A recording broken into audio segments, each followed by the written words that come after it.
Contract आहे इथं गुजरातची कंपनी आहे ना?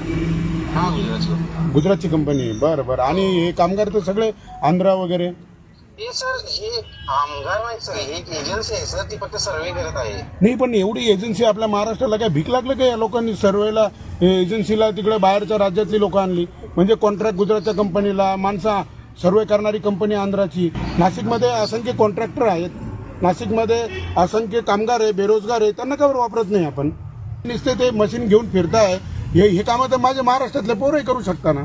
साहजिक आहे ना सर.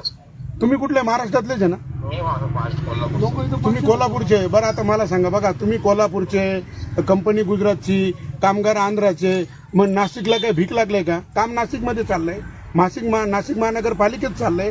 आणि तुम्ही त्याच्यावर बघा सुपरवायझर आहे तुम्ही. हा हो हो. हा, सुपरवायझर कुठला? कोल्हापूरचा.